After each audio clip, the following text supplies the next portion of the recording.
Great. Hello, everyone. Greetings, degenerates. Thank you for bearing with us with technical and logistical difficulties, and welcome.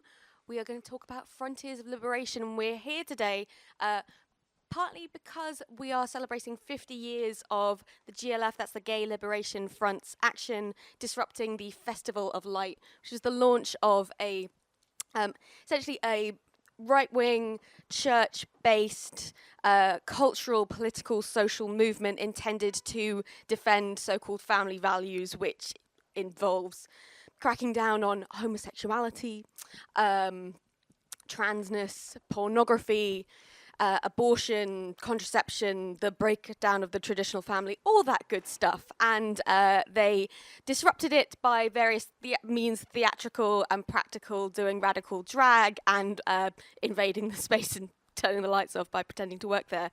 We love it.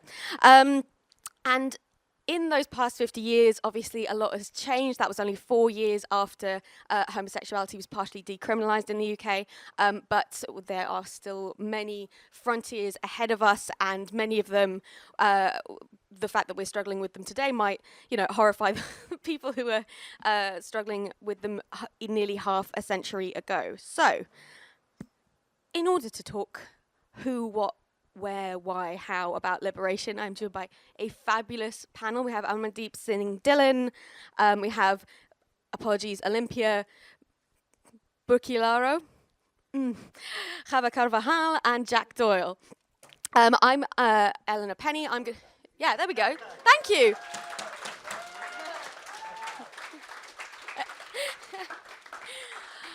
Some quick sort of housekeeping things. At 2:30, there's hopefully, if all goes well, going to be someone coming up through the door with a nice speakerphone or a badge or something to be like, hello, I am a protest steward. And they will take anyone who would like to go to a protest against TUI, which is a travel agency slash airline that is the airline that's most deeply involved with deportation. So in the spirit of both being gay and doing crimes, we would encourage you to go if you so wish. We will not be offended. Yeah, so it will not be offended if you skip out on the the question portion of the event. But we will also be going down at 3 p.m. if you want to stay for that. Anyway, all will become clear. So I would love for our beautiful panel to expand a little bit on what you guys think that liberation means in a queer context, how that might differ from what we might understand as equality, and what has and hasn't changed in the last half century, I guess. I'm just going to ask you to talk for about 4 or 5 minutes there, if that's okay. Anyone up to the block? Hey, there we go. Hi everyone, thanks for having me, thanks for coming. So I think, sort of to understand, I think in terms of like understanding the question, I think one thing that I found really useful is, or one of the things that I think the term queer in the queer liberation kind of enables us to do is, I mean, at least for me, is kind of to think of gender and sexuality, yes, as identities, but also like in particular as in a more expansive way, as kind of ways of inhabiting space and time in ways that perhaps like defy or are unintelligible to normative logics. But by normative logics, in this particular, I mean, we could mean sort of different things, but I like to think of them in terms of like the logic of capital and capital accumulation. At least like that's how I think of them in terms of my work. So I think queerness in this, if we understand queerness in this way, I think it enables us to think of liberation, as you said, sort of not in terms of like recognition from the state or from the market, but in terms of like more expansive ways of sort of creating spaces, both physical or metaphysical, conceptual, whatever, for alternative ways of being in the world, for alternative ways of organizing. And I think that's what, when we think of like the queer critique of normativity or like queerness as a critique of the normal, I think that in kind of, in sort of from that vantage point, it shows us that the way that things are is, yes, the dominant way, but it's only one of the possible many ways in which it could be. So it shows us really that things could be otherwise. So I think this is really where the power of the critique of the normal, that kind of queerness enables us to see, like that's how I frame or I try and understand this idea of queer liberation. So I think in practice, I mean, at least there's like many kind of frontiers of queer liberation, which we'll talk about, I'm sure. But one of the sort of main things that at least I've come across is the kind of this idea, and the practice. I mean, it's never only really ideas, but sort of resisting gentrification today, at least. And I mean the gentrification of space, which kind of continues us to offer us spaces, sometimes even sort of LGBT spaces, in which we can consume, but we sure as hell can't organize in. And, you know, I've been reading this book by Sarah Schulman recently on a history of ACT UP, like she just recently published. And I think one of the most interesting things in this book was how she talks about the gay center. So this community space was actually one of the integral sort of ways in which ACT UP recruited people, because people would attend other meetings and by chance they would end up sort of walking into an ACT UP meeting and getting involved. So like these kind of chance encounters through these queer community spaces were actually an integral part of how the movement and ACT UP in general kind of gained momentum. So I think we need to continue sort of to think of ways to enable more expansive and queer public notions of space.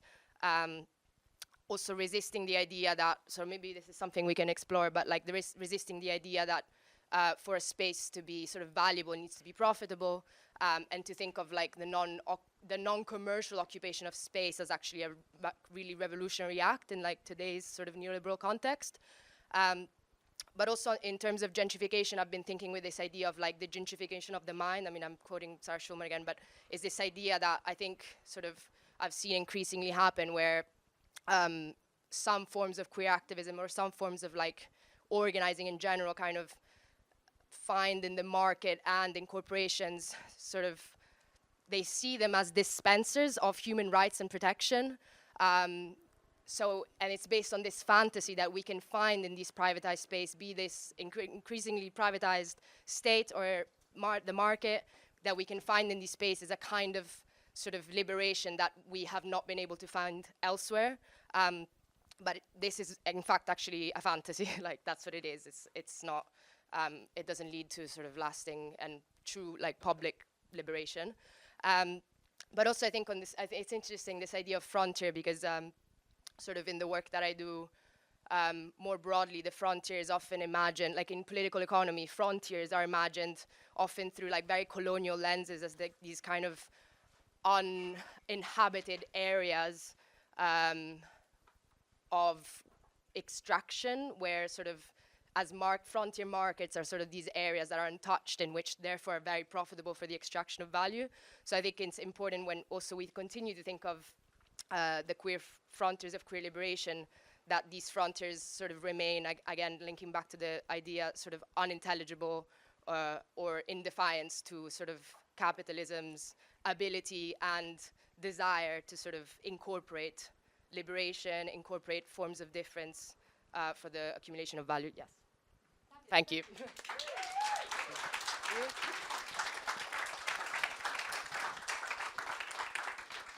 Oh my gosh, hi. Thank you, Olimpia. That was super, super interesting. And I agree with, I think it's really useful to start off this panel with this grounding of this recognition of capital as like a kind of like foundational grounding of our reality and the things that we want to push against, destroy, etc. Babe, what's up? We might need to speak up a little. Oh no, hi! I've just got this really, lilting voice. So I think for me, yeah, hi, I'm Chava.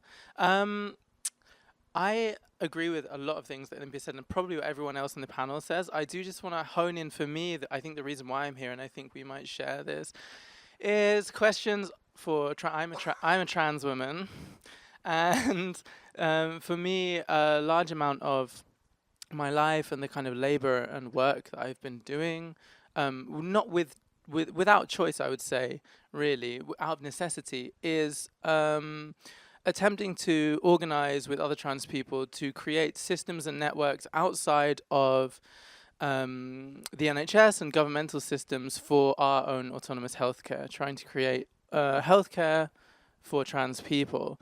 Because, as we all know, currently in this country, the system for trans health is fucked. Can I swear?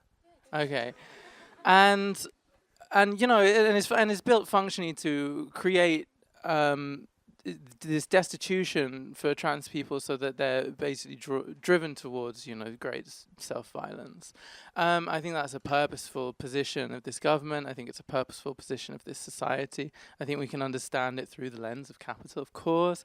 And so I think for me, I think what I would say was a very small and not a very long-term goal of liberation, because I think the long-term goal of liberation is to kind of end gender and end this system of gender and things like this. But one of the cute autonomous networks of trans healthcare, which we can provide ourselves for each other.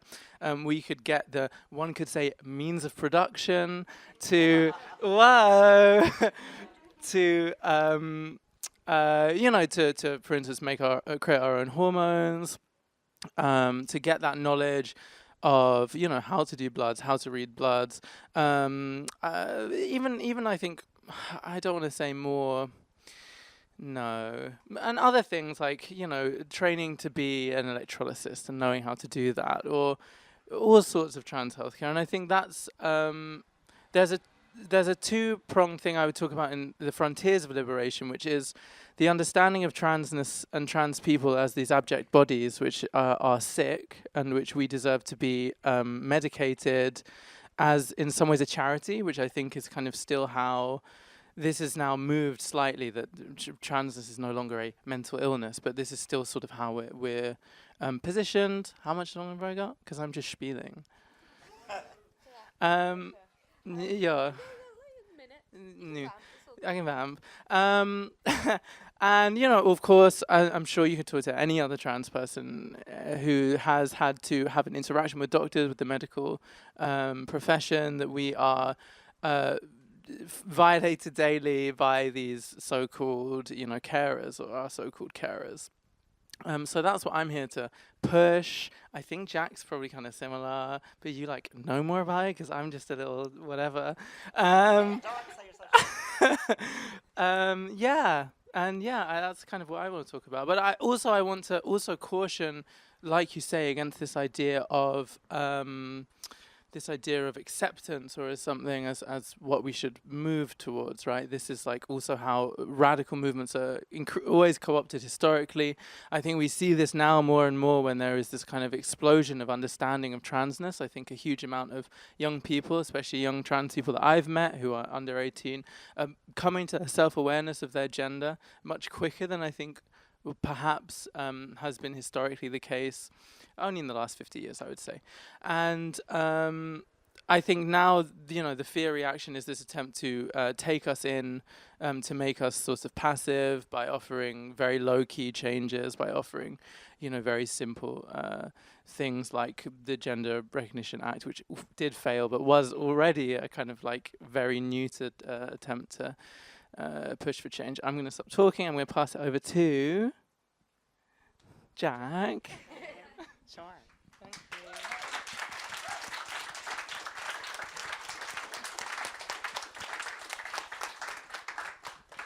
Thank you so much to the organizers and other panelists. I'm really excited to be here. My name is Jack Doyle. I'm an academic historian, and I also do a fair bit of trans healthcare organizing.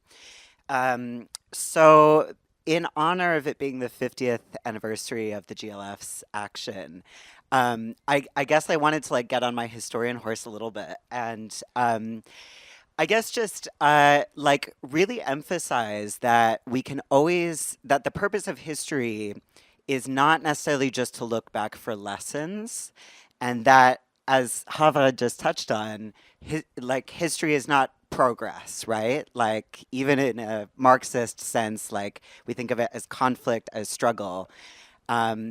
And so there's, you know, I really think we shouldn't like necessarily, you know, we can honor the past and stuff, but the GLF, we're just a bunch of kids like us. you know, at this point in time. And I went back and read their manifesto, the 1971 manifesto, and the British Gay Liberation Front. While there's a lot that they did that really founded radical queer tradition in this country as we know it today, they also, compared to their neighbors in the U.S., their predecessors in the U.S., were kind of like white milquetoast liberals in some ways, you know? They finish, you know, they call for generally kind of the abolition of the family and gender, which vibe. But you know, there's no talk about class. There's no talk about race. I want to, you know, honor the contributions of the Gay Liberation Front's amazing transsexual, transvestite, and drag queen group, which included people like Rachel Pollack and Roz Kaveni, who in 1972 wrote kind of a follow-up to the GLF's manifesto and talked in, I think, more radical terms. I'm just going to read a little bit. They say, the second approach seems real militant and proud. At other times it seems a cop-out, accepting the prejudiced view that we're not women, that we're some freaky third sex, or fourth or fifth, question mark. Possibly we can find some light by considering the situation of black women and gay women who develop black pride and gay pride, but still explore their feelings as women. Think how much more inspiring and beautiful the women's revolution will be when it joyously includes all women. Think of a Holloway jail demo with transvestite, transsexual, and drag queen women, gay women and heterosexual women, black, yellow, brown, and white women, mothers, daughters, poor women, rich women, working women, housewives, and career women. Certainly, whatever course we take as transvestites, transsexuals, and drag queens, we must first destroy the trap wherein regular women set up standards by which they accept or reject us. Like, you know, I think like, you know, so, you know, and I'm just saying that, like, just to, one, honor the radical tradition of this country, but also to point out that, you know, compared to a lot of other countries, queer liberation in Britain has been pretty moderate, to say the least, right? You know, even in response to the AIDS crisis, the absolute catastrophe of the AIDS crisis, what broadly came out of that were NGOs and charities, okay? And again, that is not like, you know, that's very broad strokes, but that's where we're at right now. And that's what got us to kind of the current, like, neoliberal, consumerist sort of charity model base of LGBTQ rights, our conceptualization of LGBTQ rights and life. You know, I'm saying this, I work in the charity sector. I run the trans health advocacy service at Spectra in London. But we're not going to win if we believe that Stonewall is going to be, you know, as in like our Stonewall is going to be the leaders in pushing LGBTQ rights. So, you know, in terms of what is actually happening right now and what I see as queer liberation in this country right now, it's exactly what Chava was just talking about in terms of the things that she's talking about in terms of like trans people making our own spaces and resources. That's already happening. It doesn't really get covered in the headlines because we keep it nice and quiet so we can keep doing it. But it also looks like, I think, building community alternatives to police and prisons. The charity and NGO sector depends on the police and on kind of even carceral ways of talking to each other. It depends on building on a lot of these mutual aid hubs that I know a lot of us were involved in at the start of COVID. Those things are still happening in terms of people finding each other housing, people taking each other in after, you know, say a homophobic attack. And also building on solidarity links with people who have stuff in common with us. I think there's often a tendency to think that if we don't build a movement right now that is like perfectly intersectional and gets everything right in terms of the language, then we can't even start. But actually, there's lots of places to build with reproductive justice campaigns as queer activists do in Ireland, for example, building on anti-immigration campaigning, homelessness campaigning, anti-Islamophobia campaigning, especially in terms of the press and in trade unions. So sorry, I know I'm going on, but I'll just finish by saying, you know, the current like slogan du jour, as Annalisa Dodds came out with at the other conference that's happening somewhere in the city is, what we don't talk about is that trans rights are human rights. I'm very bored of this. Uh, yeah, what are human rights? We don't have any. So I'm more interested I'm not interested in rights, I'm interested in arming us with tools for our liberation.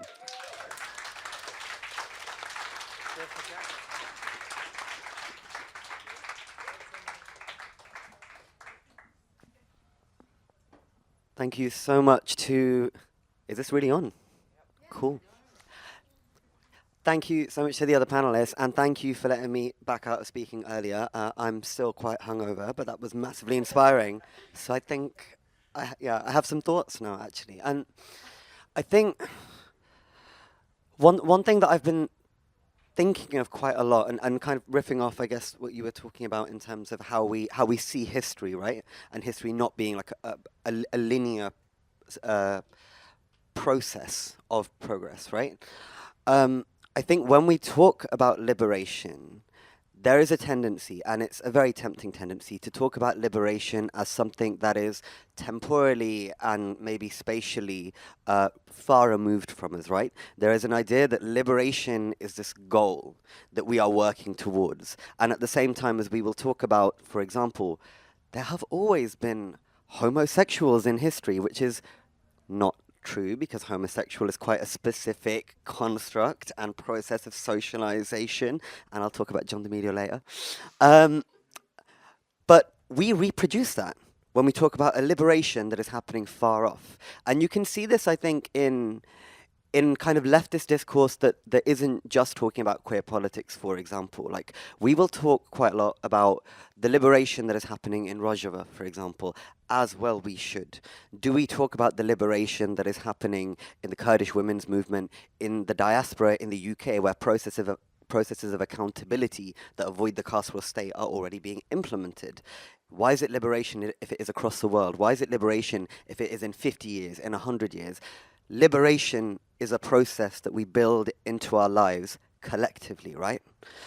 And once we start from that perspective, the frontiers of liberation are like daily that we have to confront. And so when we talk about things like the abolition of the nuclear family, and by the way, I guess not to be that guy-ish person who's always like, oh, let's queer this, let's queer that. But were we to fucking queer liberation, right? That would actually involve building towards something that none of us can currently imagine. So in order to facilitate liberation, our current frontiers are to change our daily practices such that our imaginations can transcend the ways in which we are racialized, in which we are gendered, in which we are held prisoner to the strictures of capital, right? And I think it's quite noteworthy that over the pandemic, all of these kind of mutual aid groups cropped up, and they were dominated by queer people. It was evident that the people doing this work were queer people. And why is that? It's because when we get kicked out of our homes, mutual aid is how we survive. It's because when we're sex workers, mutual aid is how we survive. It's because when we're working, when we're broke, when we're working class, and when we're homeless, it's mutual aid that keeps us alive. And obviously, mutual aid that's been happening over COVID is largely not mutual aid, but it's been co-opted now, and that's fine. It's still good. Charity is still good. These institutions that we're talking about all have roles to play, but it's about the daily, informal, and non-legible things that are happening at a local level that we can kind of find glimmers of liberation that we have to build towards. That was really abstract, wasn't it? No? All right. Okay, cool. That was the thing I was gonna finish on a thing.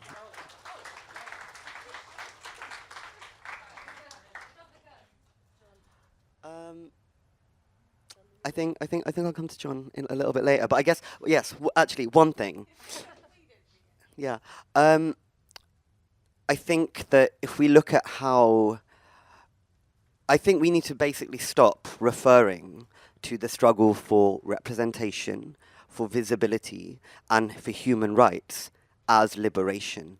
As a racialized person, I am aware that human rights is a construct that was that originated in imperial nation states. Human rights are things that are conferred on an individual basis. They remove the bonds between the collective and the land. Human rights is a way of atomizing that which we all deserve, which is dignity, and dignity can only ever be collective. That's the only way to live a dignified life, is for all of us to live it collectively. So I think actually it is really important that we stop referring to the struggle for basic rights as liberation. It's not liberation for me to be able to walk down the street without getting harassed. What's liberation is when the concept of gender isn't even something that I need to have to explain to the 4th or 5th or 6th teenager that I'm passing down the street, even if they have no mean intentions, right? Like, yeah, I think we need to draw lines, because it's important to recognize that work that we're doing is really important and really vital, but it is not the end goal. I might end it there.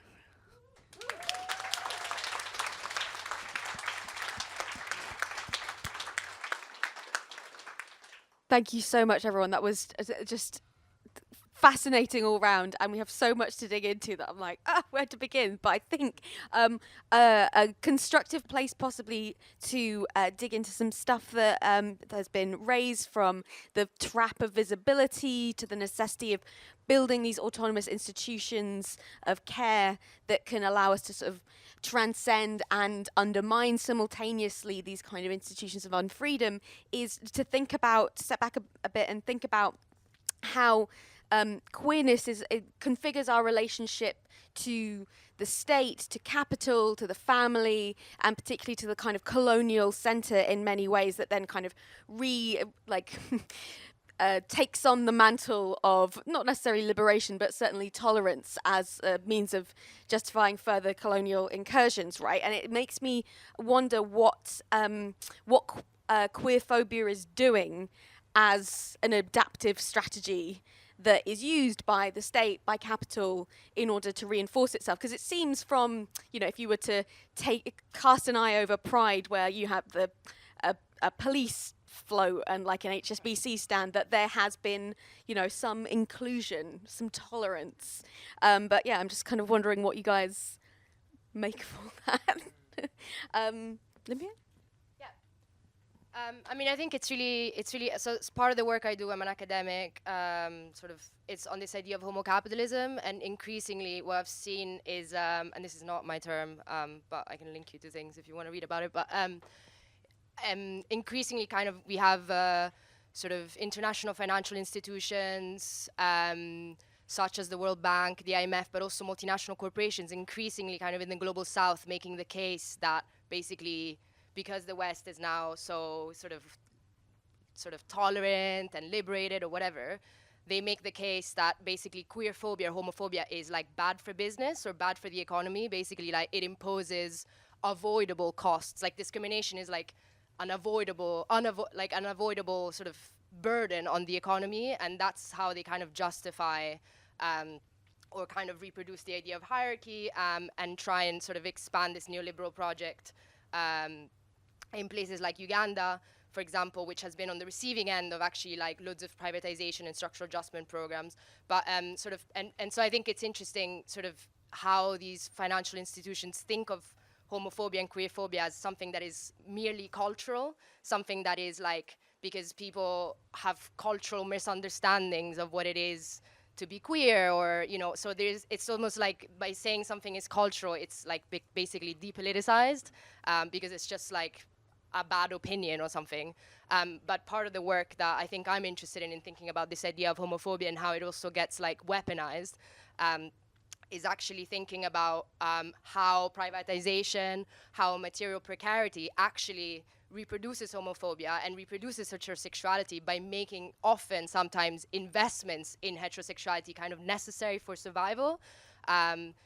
So in the case of Uganda, I mean, this is like the work of Raul Rao, but kind of he looks at like, so the World Bank like withdrew, I think $90 million of a loan that was destined for healthcare in 2014, because the Ugandan state passed a very homophobic legislation, and this was celebrated as like, oh my God, the World Bank is an ally to the queer community, like yes, like amazing, thank you World Bank. But so, I mean, and this was, was the case, like this kind of allyship and solidarity from this massive, like, international financial institution. But what this sort of the work does is actually look at, like, so what kinds of conditions, like a lot of the sort of homophobic sort of propaganda is funded by the US.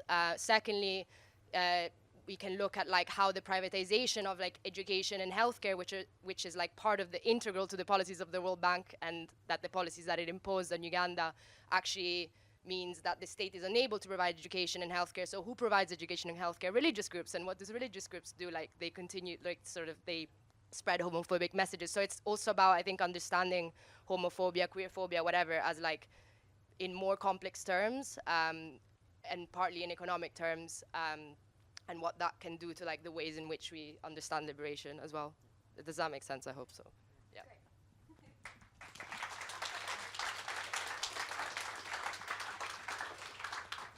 Yeah, I think there's going to be a lot of this said, but I agree with all of that.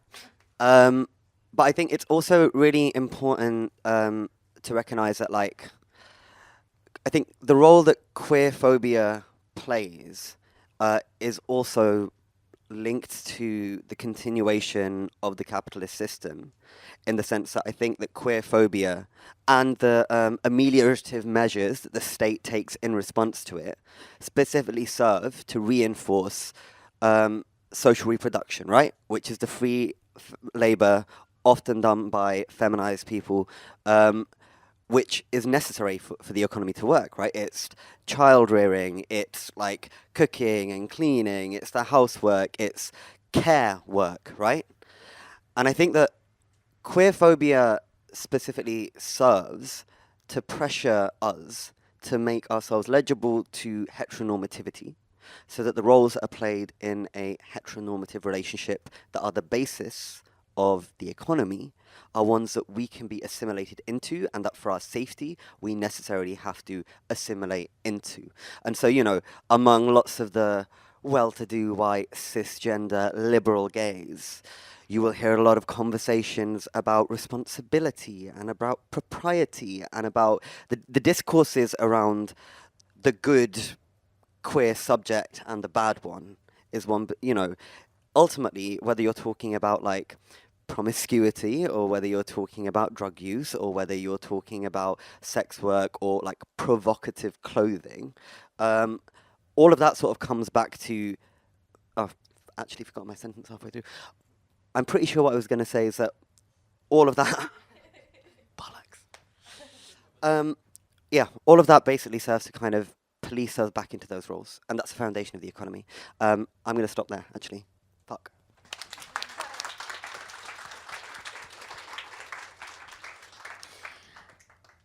That was very sort of succinctly and insightfully foregrounding a kind of what I sort of want to talk about now, is because, you know, when we talk about queerphobia as a sort of, as not just, you know, a cultural thing that floats on top of society, but as very much the foundation of institutions that guarantee a certain amount of unpaid reproductive work that allows capital to reproduce itself in as much as it allows us to reproduce ourselves. I wonder what kind of work of care, like, we can be doing to unravel those institutions, both, you know, in the short term to, like, keep ourselves alive, and also in the long term to build those institutions so people don't feel the need to be to reinvest in heteropatriarchy to be able to reproduce themselves.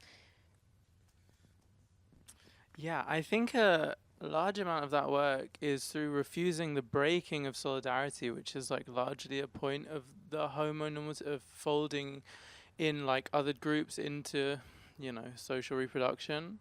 For instance, like, trans people now being quite violently, I think, separated now from questions of, I would say, disability justice.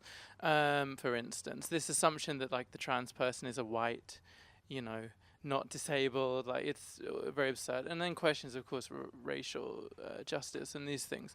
I think a large thing we can do as, you know, queer people is to simply continue to organize on the basis of solidarity. Yeah, I did want to talk about the question you just asked before. Can I talk? There's a really great essay called "Even a Freak Like You Would Be Safe in Tel Aviv" by Sappho Papantonopoulos. I think I mispronounced that. Who is a trans woman? I'm Jewish, unfortunately. No, that's a joke. I love being a Jew. I am, however, an anti-Zionist. I think Israel should not exist.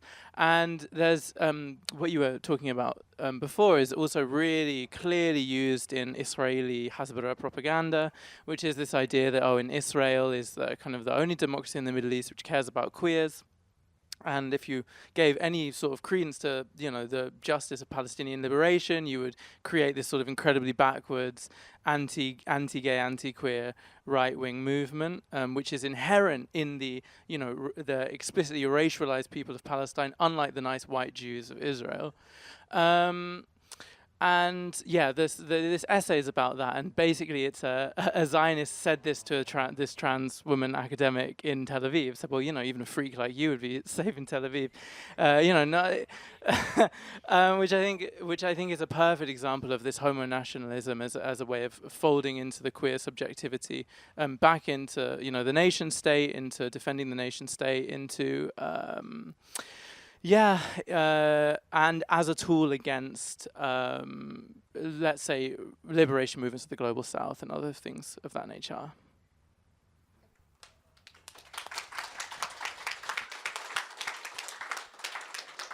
I just want to jump on that because I think it's a very live case study in terms of both how IDF forces have been known to essentially blackmail queer Palestinians in order to pressure them, force them essentially into cooperation and to try and fracture those links of queer solidarity within Palestinian communities, and also it's very much part of how black and brown men are gendered as sort of necessarily ready for death, as kind of structurally speaking already dead and therefore unkillable by the colonial metropolis, and it's how queerness operates in that is just some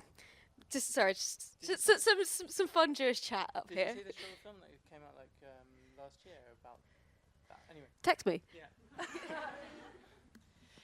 Yeah, maybe to jump on the question about I guess how to start building alternative structures. I guess one, just reiterating that it's already happening.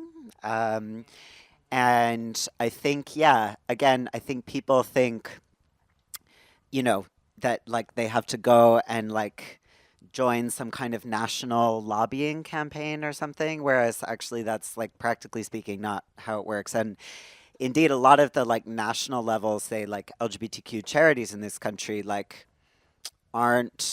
don't have super coherent campaigns going on right now. For example, I'd say trans healthcare is probably one of the the biggest crises facing LGBTQ people right now. And I've been saying as an umbrella because I think it has a lot of legal and social ramifications as well for cisgender LGBT people. And Stonewall, the LGBT Foundation, they don't have coherent campaigns around that issue. They don't exist.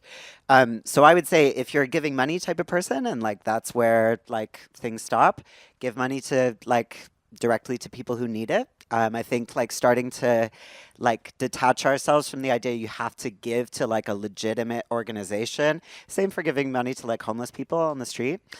Same idea is that give it directly to people who need the money. And also start local because that's where your expertise is.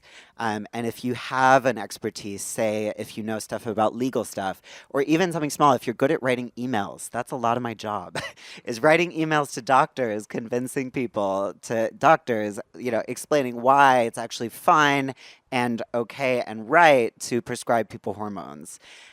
So if you're good at writing emails, I think probably a lot of people in this room are.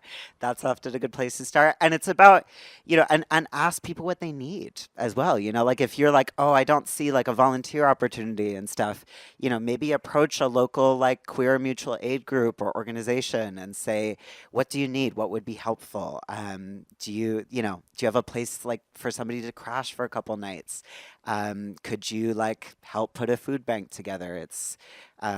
Yeah, this is stuff that like we all can do. And again, like to go off what you were saying earlier, Amma, like this is something we actually like showed each other we could do at the beginning of the pandemic, where like suddenly, we're going around to neighbors' houses and like knocking on each other's doors and clapping for the NHS, which, but like, yeah, we like had that like nice vibe, in like March 2020. Yeah. It was like, it was good energy. Yeah. So.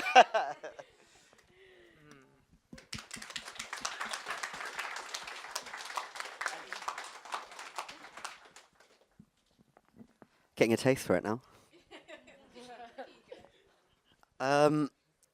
Yeah, so sort of, I think that one thing that I'm really kind of like growing into, I suppose, is like trying to divest a little bit from the category of queer as an identity, right? Now, obviously, in certain discourses, like it has to be, that's how it works. But like actually, like queer, like for me, like is a doing word, right? And I mean that in a fun way. But I also call me. But I also mean that in the sense that it's something that we need to build into our daily lives as far as our capacity will allow, right? And that might mean working specifically within queer spaces. Like, for example, I was kind of radicalized by organizing with lesbians and gays support the migrants, who do solidarity work with migrants, and it was an incredible, like, life-giving space for me personally at that time, but also to know the work was meaningful and see the value of solidarity work that isn't necessarily directly coming back in an observable way, right?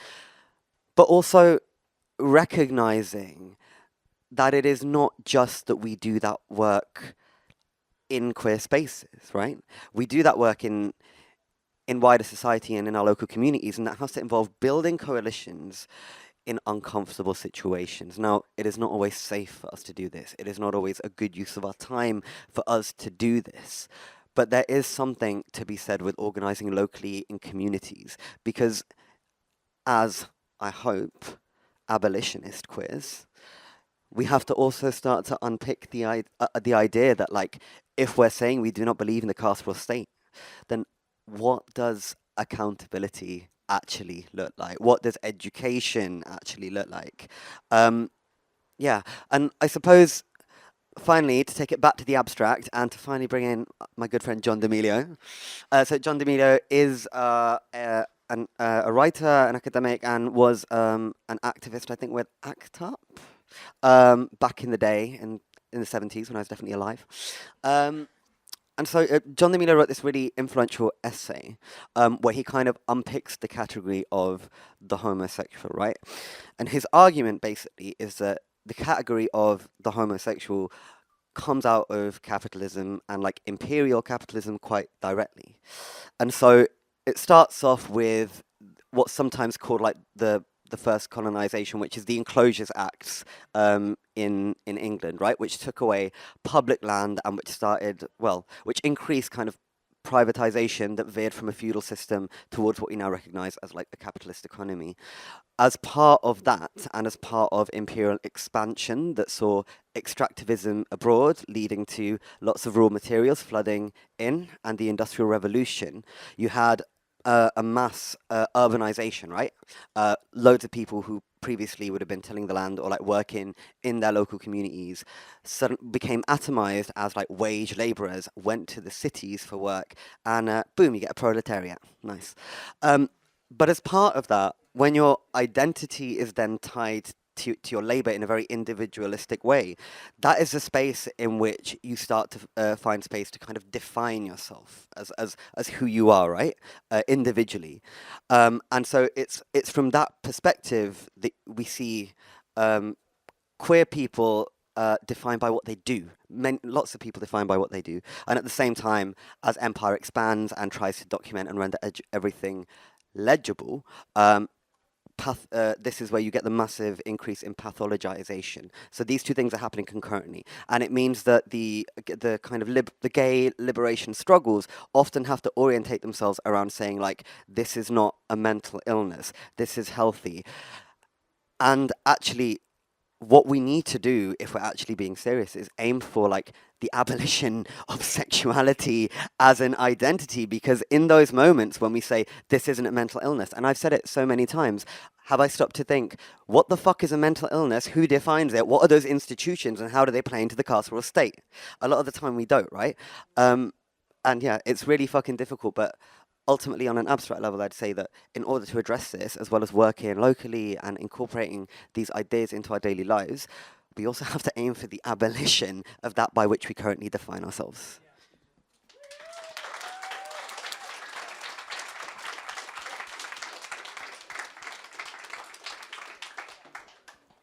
I'd love for us to talk a little bit more about safety and what safety might look like, and on the flip side of that, perhaps what violence looks like, because a lot of the institutions and processes that we're kind of sometimes forced to engage with in different ways, such as the police, the border, etc., that are supposed to, in their kind of PR packaging, confer safety on a very specific kind of citizen that that the sort of supposed democracy is supposed to orientate itself around.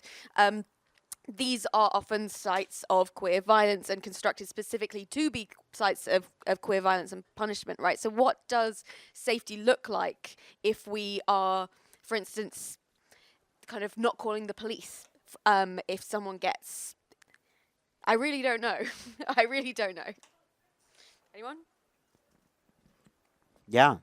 I think, again, to go back to what I was saying about history, this is another danger, I think, of treating history as linear, because we kind of, there's a lot of rhetoric about trans people currently face the same stuff that gay people were going through in the 80s, which, in terms of media rhetoric specifically, I think is true, but that kind of erases the risks that are posed to gay people. And I certainly, for myself, in my own particular position as a gay trans man, I face a lot more day-to-day violence, harassment as a gay man than I do as a trans man, unless I'm in a doctor's office.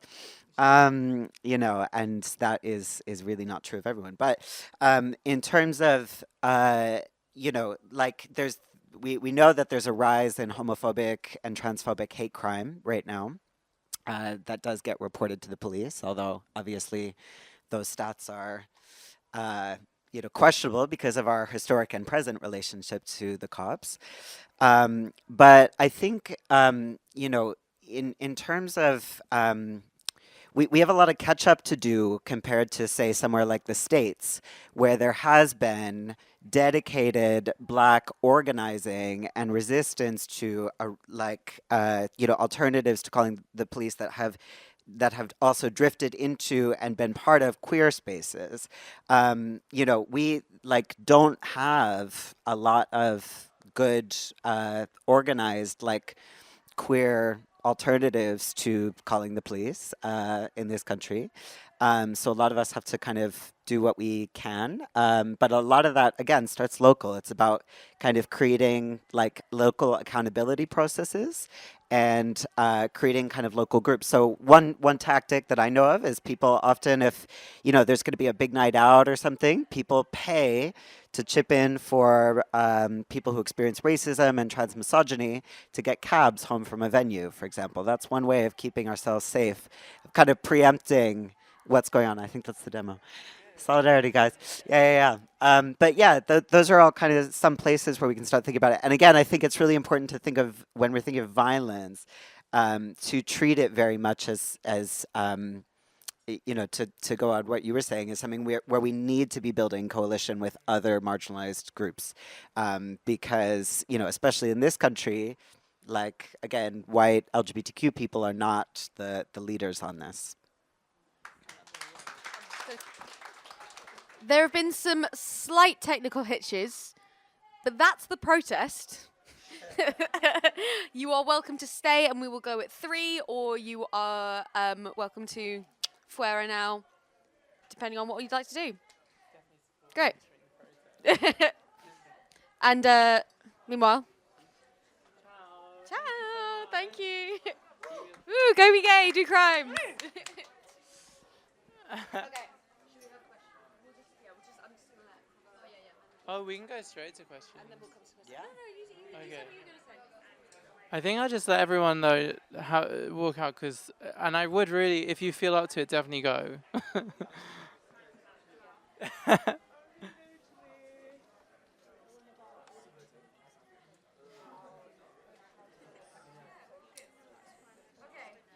For the people who are still here, can I have a little moment of quiet so we can overcome our slightly adequate microphone?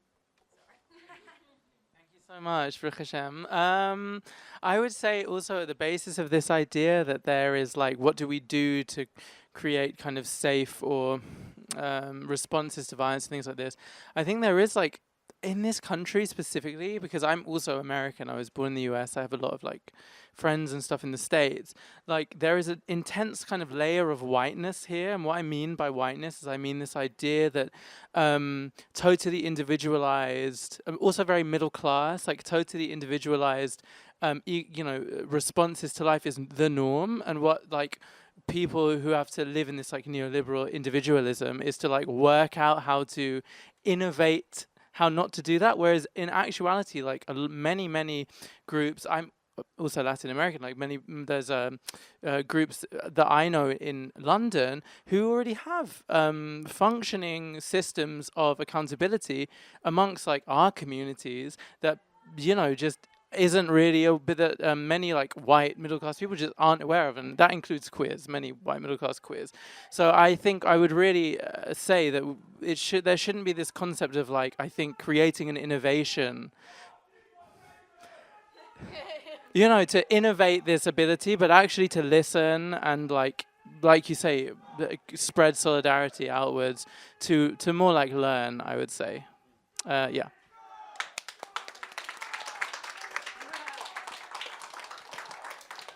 Now, with the dulcet tones of anti-deportation rallies in the background, I would like to open it up for questions. You can direct it to the panel in general or to like a specific panelist if you would like. I think we've only got one mic, so we're gonna probably keep it up here because it's wired. But if you could just kind of stand up and shout, yeah, basically, would be great. Any hands? So, you talked about Spectra in London, and I'm a trainee therapist. Oh, hi. Hello. Don't give me that much props, please. But I have very much seen the sort of blunt end of the way that we address queer mental health in this country, and the way that is very much done through charity and NGOs. And I mean, like, for the whole panel, but I think it's a very important thing to move away from that model. And I was wondering if you guys had any idea about how we move towards a sort of decentralized and horizontally organized and generally intersectional view of therapy and mental health generally.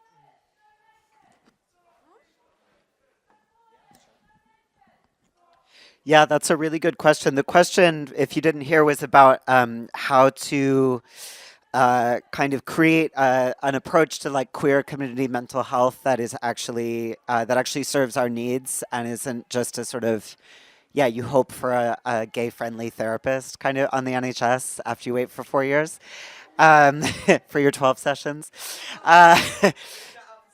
Yeah. Yeah.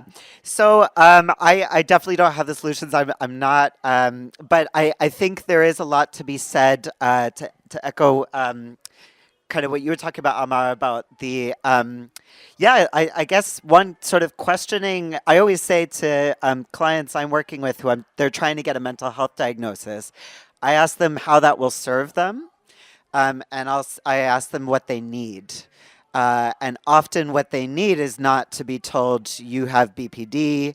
It's to be told if you want to stop feeling suicidal, these are some things you can practice with your friends and your community to set yourself up in a way that is safe.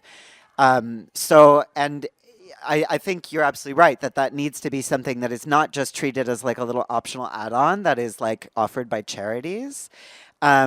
I mean, I'm a Leninist, so I do think it is the responsibility of the state, but I know that's not everybody's experience. Nor do I trust the state to like design something, good. But again, I think a place to start maybe is to demand more, some of perhaps, practically speaking, there's a huge amount of LGBTQ specific money that goes into funding gender clinics. Despite that, their wait lists continue to increase, and we have evidence that funding gender clinics doesn't actually like help trans people access hormones or transition. So why not take some of that money and use that to let us design a space that we know works for us?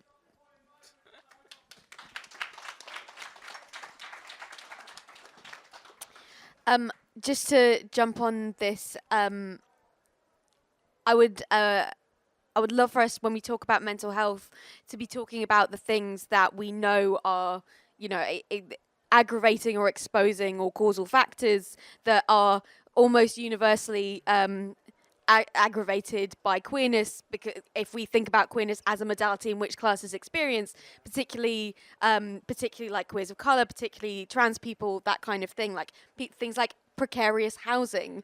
You can't CBT your way out of a leaky roof. Do you know what I mean? Yeah, they do, and they do. Any comments on this thing?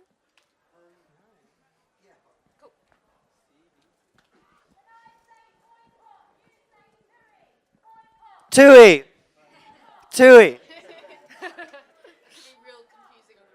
No, I know. I think we've queered the fuck out of this panel discussion, haven't we? I love it.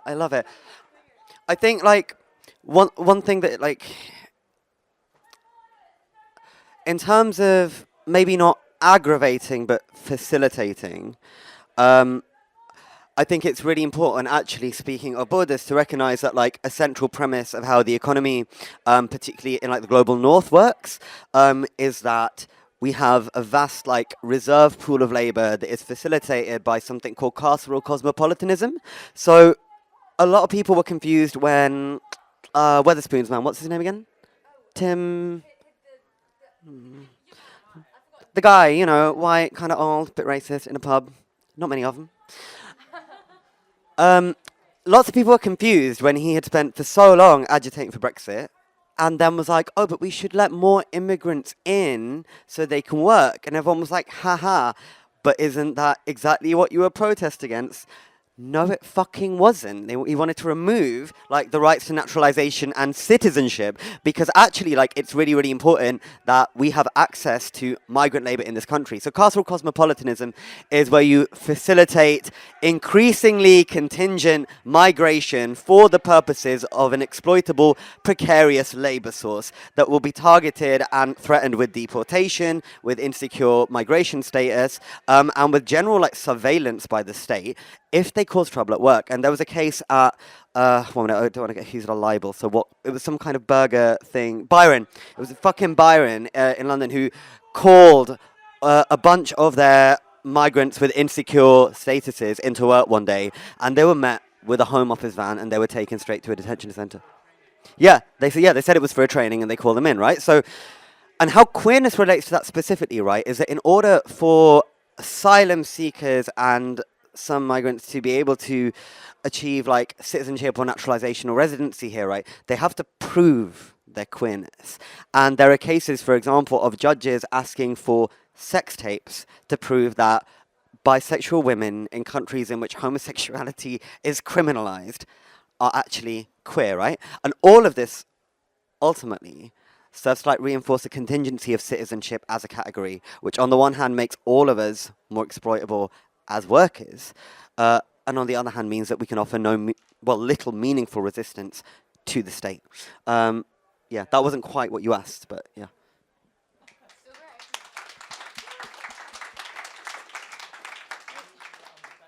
Okay, so we have gone.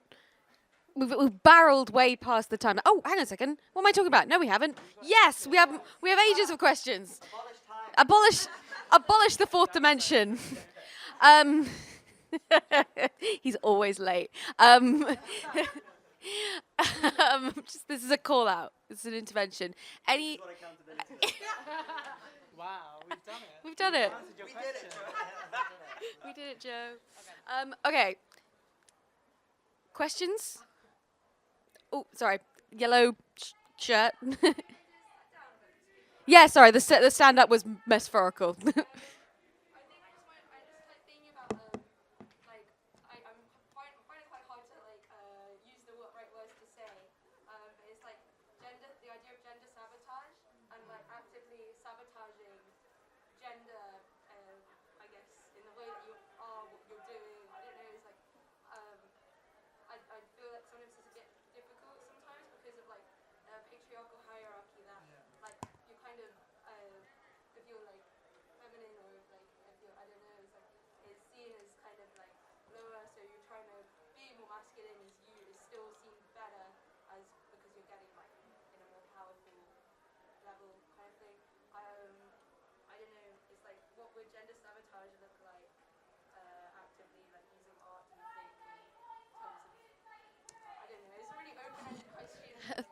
Thank you.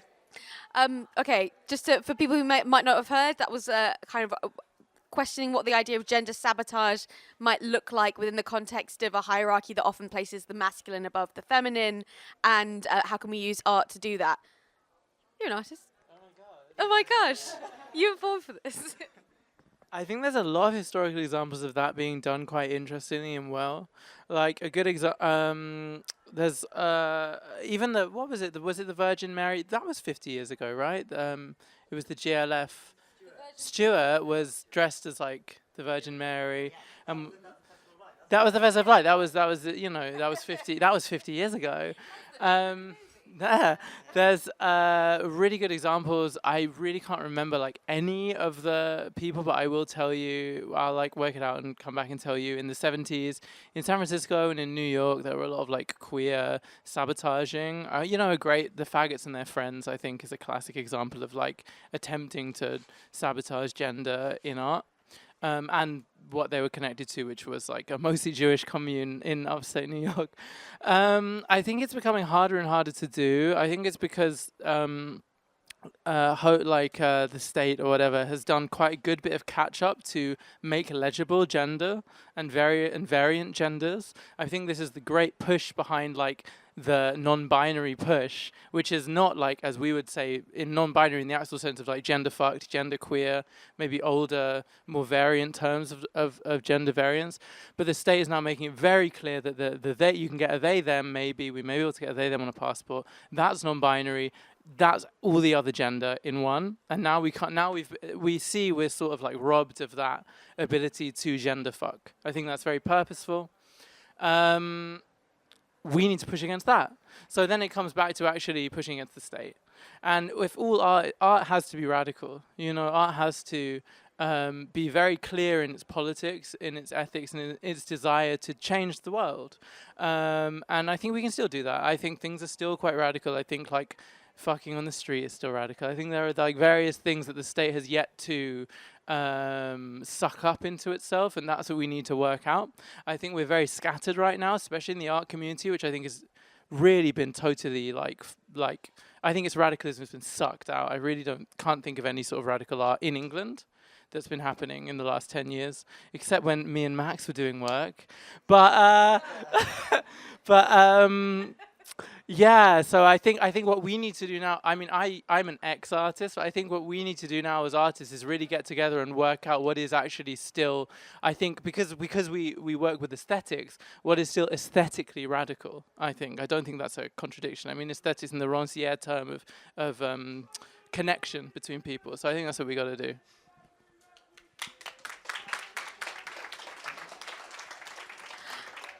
I would love to get Olimpia in on this, maybe like giving us like maybe a sort of a political idea of like what gender sabotage might look like. Oh, thanks. I mean, it's interesting. I think maybe I think I'm gonna sort of say something that maybe, I don't know, I haven't really thought about that much.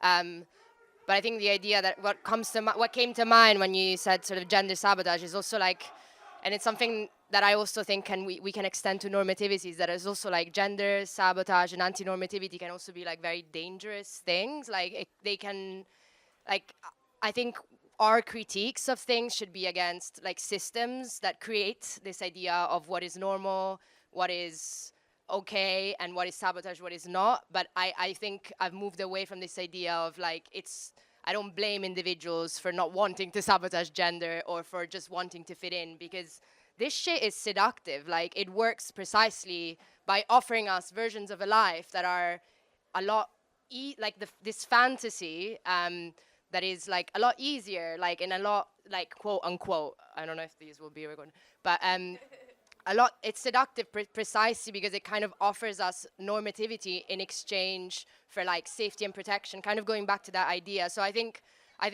it's also important in like our queer critiques to recognize like that, like not sabotaging things is also something that is safe and that is okay in the terms of like maybe necessary for survival, and how that kind of therefore shifts like who the focus of our critique is. That's, I guess, my issue with, not my issue, but like homonormativity when it's like attached to individuals rather than like as a system of. I'm literally I'm a binary trans woman who's functionally heterosexual, and I love it. And also, I'm basically stealth in lots of aspects of my life now, and I feel bad about that, but khalas, I'm safe. It's much safer. No, yeah. Anyone? Don't clap that. Don't clap heterosexuality. What are you doing here? Oh yes, hello.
Thank you.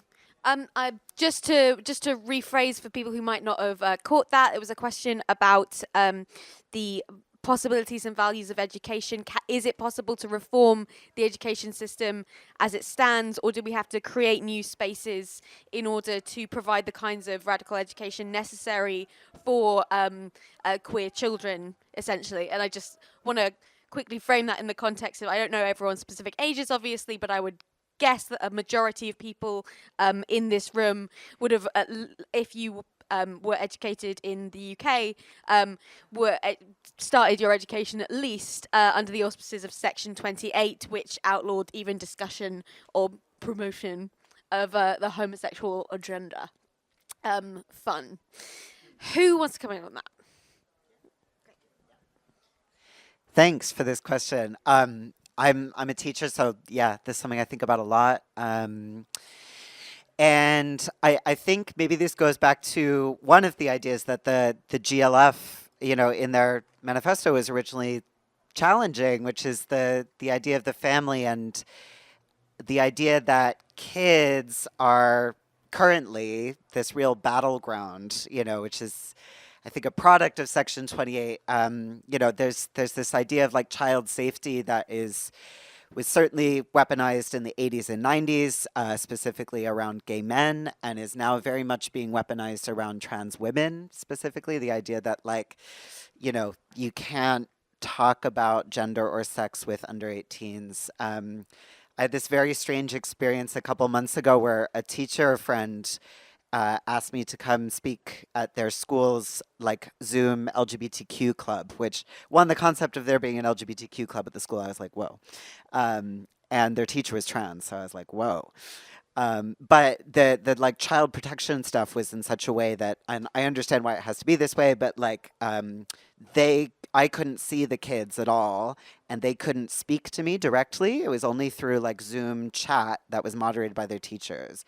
And, again, I understand why that system works the way it was, but these kids were asking me really intimate things, things that they needed to know. They were asking about, where do I go for good, queer sex ed? What do I do if my parents don't accept me when I come out? And I, just had this real instinct to, want to hug them, and, just, really be like, guys, I see you. It's going to be okay. And so I think for me, one thing I'd really like to see are more kind of intentionally intergenerational spaces where we can share practices, share history, and kind of show kids that they do have this alternate family that can, look after them or harm them, and that there's ways we can learn about how to, create those spaces, and some of those spaces do exist. They're just very strictly regulated by UK child safety laws. So yeah.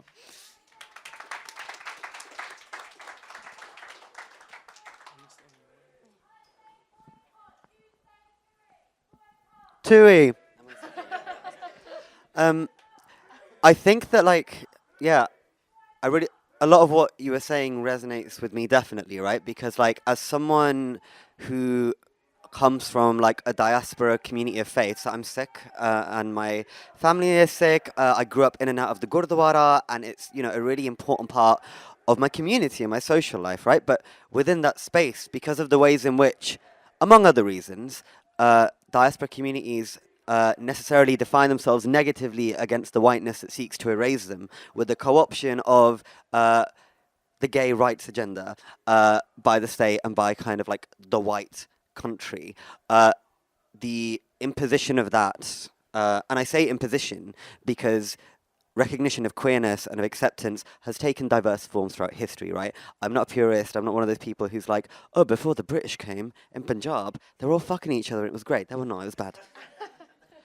But my point is that the imposition and the dictation by the state of what is acceptable and what is not, and partly that happens, through the education system, means that it was never effective because those within the Sikh community or those within communities of faith and communities of colour were never allowed to lead those conversations.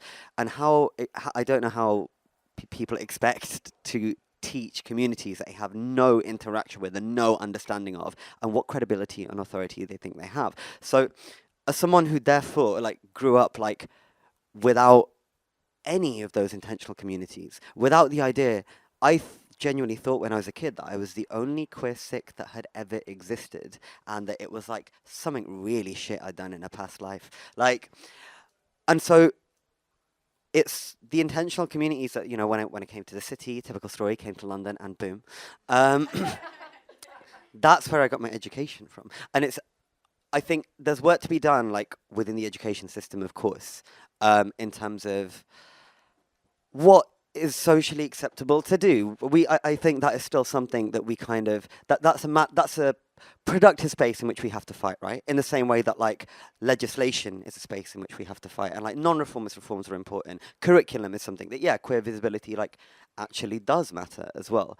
But I think that has to be concurrent, like Jack was saying, with these kind of like intentional spaces. And obviously that's really, really difficult when we're living in an age in which protecting our children, like, has been so weaponized in like every sphere of society, right? Whether it's the state taking kids away from mothers that it deems to be unfit without any reference to kind of existing care structures that are in place, or whether it's the fact that how the Prevent program has seen like something like over 100 like Muslim children under the age of 12 detained and like interrogated within something like a 3-year period. The protecting our children rhetoric means that, and obviously the fucking huge tide of transphobia that we're in right now, means that to create those intentional spaces is a very dangerous thing, right?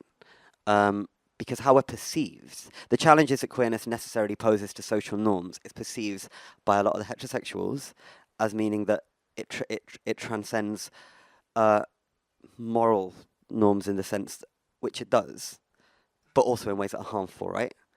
And so as people who like are spoken about in the media and implied as being untrustworthy, as basically being paedophiles in waiting, right? Creating intentional intergenerational communities is actually a really fucking terrifying thing to do, right? And that's before you get to the fact that there are lots of people in our queer communities who are abusers, right? That was not a fun one, was it? We can all clap and be a bit sad. Yeah.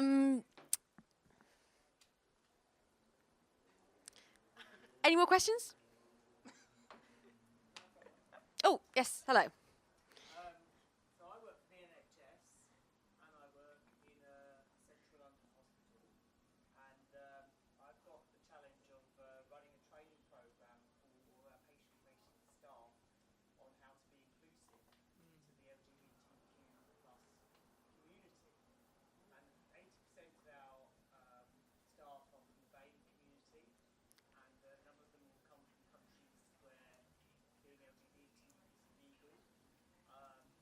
And so I wondered, how should we start to kind of talk about that? How should we start to kind of try to get people to let go of some of their conditioning when they're in a kind of healthcare job? I mean, you could say it's your job to give equal and fair healthcare, but we know that certain nurses or certain midwives or whatever will have resistance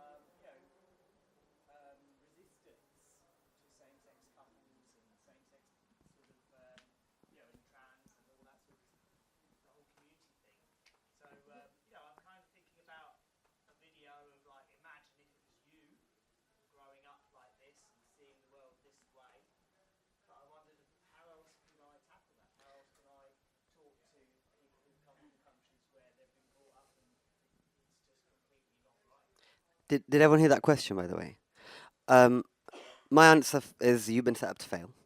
And I mean that in the nicest possible way, right? I think we can recognize the realities, which is that people, because of their conditioning, may be like more or less homophobic or queerphobic or transphobic or whatever.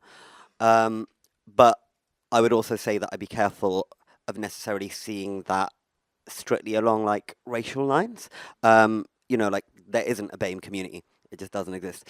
But what I would say is like the difficulty is like within a workplace setting, you're trying to communicate things, right, to people with very different experiences from yourself.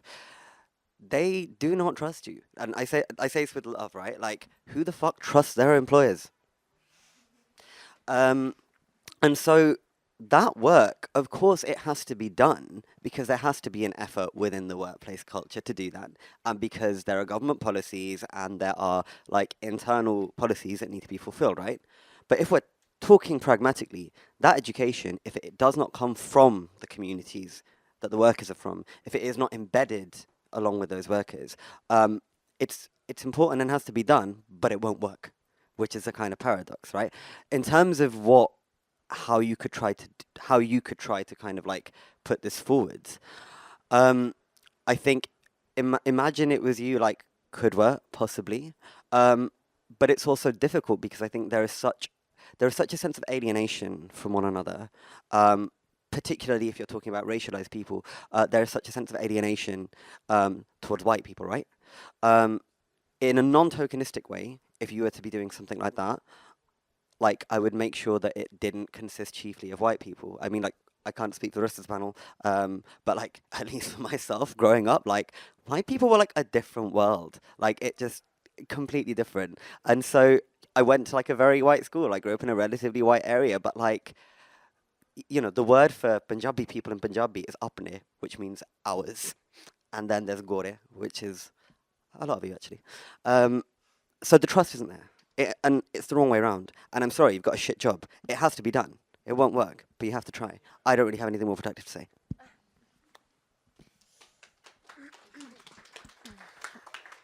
We have 2 minutes left, but I think that when we're talking about the kind of, I don't know, culturally categorizing, like the way in which queer phobias variously manifest themselves, we need to talk about what the hell is going on with British ladies of a certain age, okay? And I do specifically mean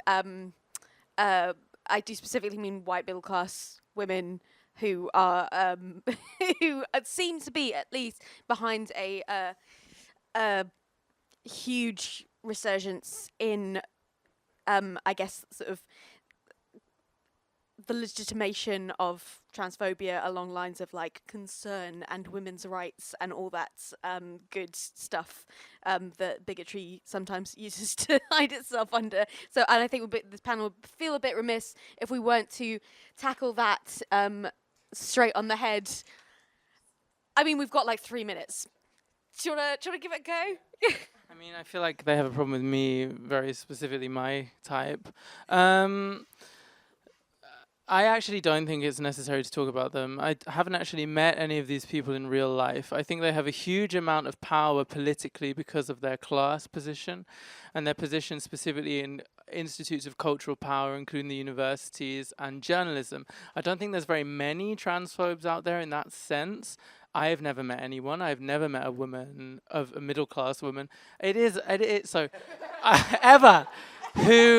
Ever. I don't know, apparently. No, who has like treated me in this way. However, I do think what they are purely ciphers, foot soldiers, we could say, to a maneuvering of state power and of like cultural power against trans people. And it's fallen to them to do that work because they're very effective at it. I think there are, historical reflections in, for instance, the 1920s in Germany. Joni Eliza Cohen writes really beautifully about the connection between like anti-Semitism, fascism, transphobia. I don't think it's particularly new, nor do I think it's particularly interesting, nor do I think it's particularly useful to have a fear of the world that stems from the possibility of these like bogeymen floating around. But they are also very real in the sense of what they articulate and what they stand for, and what they stand for in sense of like what the power behind them wants them to do and to say. But there is a huge, there is a very, very useless. There's a very useless thought, which is like this is uniquely a British thing, which it isn't. And that's uniquely cultural to England, which I don't think it is. And also that it is the greatest thing that faces trans people today, which it absolutely isn't. Because it serves to obscure the realities of our oppression amongst the medical communities. It serves to like obfuscate, is that a word? The reality is our day-to-day lives on the street. And now that has become the mainstream narrative is TERFs, and this is like a very successful and very purposeful thing to do, and we should try and problematize that and stop allowing it to control our narratives here in this space.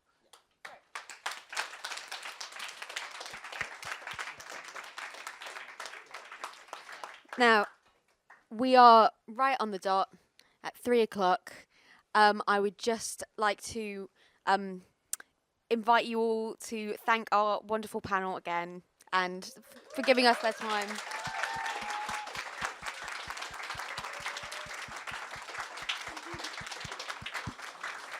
And thank you to yourselves for listening so gamely, so patiently, so attentively, and for all the questions that have been raised for us. If you do want to join the TUI protest, it is maybe a 5-minute walk away. It's the one TUI shop in Brighton.